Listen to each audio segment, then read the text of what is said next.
പശ്ചിമേഷ്യയിൽ സംഘർഷം കടുക്കുകയാണ്. അതേസമയം അമേരിക്കയുടെ ശ്രദ്ധയിൽപ്പെടാതിരിക്കാൻ സൈനിക ഡ്രോണുകൾ വാങ്ങാൻ ഇറാനെ സഹായിക്കുന്ന സംഘങ്ങൾ ഉപയോഗിക്കുന്നത് ക്രിപ്റ്റോ കറൻസി എന്ന റിപ്പോർട്ടുകളാണ് ഇപ്പോൾ പുറത്തുവരുന്നത്. ഡിജിറ്റൽ കറൻസിയായ ക്രിപ്റ്റോ ഉപയോഗിച്ച് കോടിക്കണക്കിന് ഡോളറിന്റെ ഇടപാടുകളാണ് യുദ്ധത്തിനിടെ സജീവമാകുന്നത്. ഉപരോധങ്ങൾ മറികടക്കാനാണ് ഈ നടപടി. റഷ്യയ്ക്കും ഇറാനുമിടയിൽ പ്രവർത്തിക്കുന്ന ഗ്രൂപ്പുകളാണ് ക്രിപ്റ്റോ കറൻസി ഉപയോഗിച്ച് ഡ്രോണുകൾ വാങ്ങുന്നതെന്നാണ് റിപ്പോർട്ടുകൾ. മിലിറ്ററി ഡ്രോണുകളും അവയുടെ സ്പെയർ പാർട്സ് വലിയ അളവിൽ ഇറാനിലേക്ക് റഷ്യയിൽ നിന്ന് എത്തിക്കുന്നുണ്ട്. ഇക്കാര്യം റോയിട്ടേഴ്സ് ഉൾപ്പെടെ റിപ്പോർട്ട് ചെയ്തിട്ടുമുണ്ട്. ഇറാന് ആയുധങ്ങൾ എത്തിക്കുന്നവരെ ലക്ഷ്യം വെച്ച് US നീക്കം സജീവവുമാണ്. അത്തരം കമ്പനികൾക്ക് നേരെ ഉപരോധം വരും. ഇത് മറികടക്കാനാണ് ക്രിപ്റ്റോ കറൻസി ഉപയോഗിക്കുന്നത്. ഡിജിറ്റൽ പണമായതിനാലും ട്രാക്ക് ചെയ്യാൻ സാധിക്കാത്തതുമാണ് ഇതിന് കാരണം. ബ്ലോക്ക് ചെയിൻ അനലിറ്റിക്സ് കമ്പനിയുടെ പുതിയ റിപ്പോർട്ടിലാണ് ഇക്കാര്യങ്ങൾ പറയുന്നത്. യുക്രൈനിലെയും മിഡിൽ ഈസ്റ്റിലെയും യുദ്ധങ്ങളിൽ വില കുറഞ്ഞ വാണിജ്യ ഡ്രോണുകളും പ്രധാന ആയുധമായി മാറിയിട്ടുണ്ട്. ഈ ഡ്രോണുകൾ ലോകത്തെ വിവിധ ഇ-കൊമേഴ്സ് വെബ്സൈറ്റുകൾ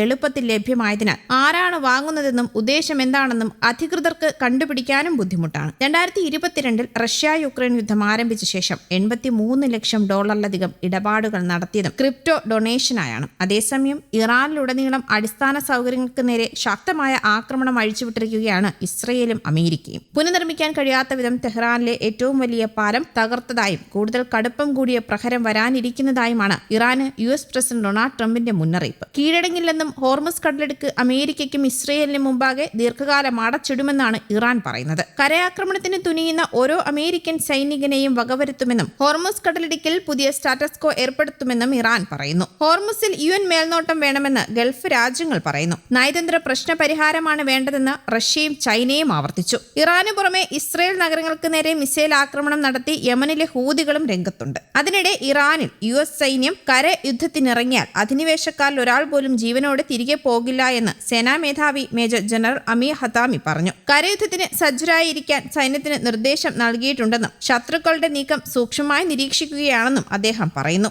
ഇറാനെതിരെയുള്ള നടപടിക്കായി 2500 മറീനുകളെയും ആയിരക്കണക്കിന് പാരാട്രൂപ്പുകളെയും US പുതുതായി മേഖലയിൽ വിന്യസിച്ചിരുന്നു. ഇറാനിൽ അതികഠിനമായ ആക്രമണങ്ങൾ നടത്തുമെന്ന് പ്രഖ്യാപിച്ചുകൊണ്ട് വീണ്ടും ട്രംപിന്റെ പ്രഖ്യാപനം എത്തിയത് സ്ഥിതി ഗുരുതരമാക്കിയിട്ടുമുണ്ട്. 2-3 ആഴ്ചയ്ക്കുള്ളിൽ ഇറാനെ അതികഠിനമായി പ്രഹരിക്കുമെന്നും ശിലായുഗത്തിലേക്ക് മടക്കി അയക്കുമെന്നും ഭീഷണി മുഴക്കി. 2-3 ആഴ്ചയ്ക്കുള്ളിൽ കരാറില്ലാതെ തന്നെ യുദ്ധം അവസാനിപ്പിച്ചേക്കുമെന്നായിരുന്നു കഴിഞ്ഞ ദിവസത്തെ അഭിപ്രായം. ഇന്നലെ അമേരിക്കൻ ജനതയെ അഭിസംബോധന ചെയ്തുള്ള പ്രസംഗത്തിനിടെയാണ് ട്രംപ് വീണ്ടും നിലപാട് മാറ്റിയത്. US സൈനിക ലക്ഷ്യങ്ങൾ ഉടൻ പൂർത്തിയാക്കും. USന്റെ നിബന്ധനകൾക്ക് വഴങ്ങിയില്ല എങ്കിൽ യുദ്ധം കൂടുതൽ വഷളാകും. കരാറിന് ധാരണയിലെത്തിയില്ല എങ്കിൽ ഇറാനിലെ ഊർജ്ജ എണ്ണ കേന്ദ്രങ്ങൾ ആക്രമിക്കും. ഹോർമുസ് കടലിടുക്കിലെ സുരക്ഷ മധ്യേഷ്യയിൽ നിന്ന് എണ്ണ വാങ്ങുന്ന രാജ്യങ്ങളുടെ ചുമതലയാണെന്നും ഹോർമുസ് പിടിച്ചെടുക്കുന്നത് അവരുടെ ആവശ്യമാണെന്നും ട്രംപ് ആവർത്തിച്ചു. കൂടുതൽ ഉഗ്രവും വിനാശകരവുമായ ആക്രമണങ്ങൾ ശത്രുവിനെ തേടിയെത്തുമെന്ന് ഇറാൻ തിരിച്ചടിച്ചു. തങ്ങളുടെ സൈനിക ശേഷിയെക്കുറിച്ച് USന് ശരിക്കറിയില്ല എന്നും ശത്രുക്കൾ കീഴടങ്ങും വരെ യുദ്ധം തുടരുമെന്നുമാണ് അവർ പ്രതിജ്ഞയെടുത്തത്. ഇതോടെ യുദ്ധമുടൻ അവസാനിക്കുമെന്ന പ്രതീക്ഷ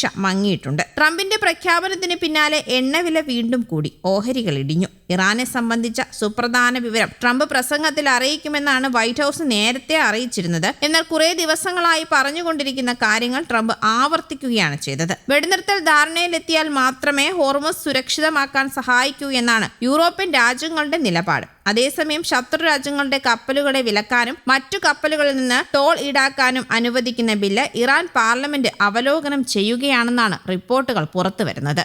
ന്യൂസ് ഡെസ്ക് കേരള കൗമുദി.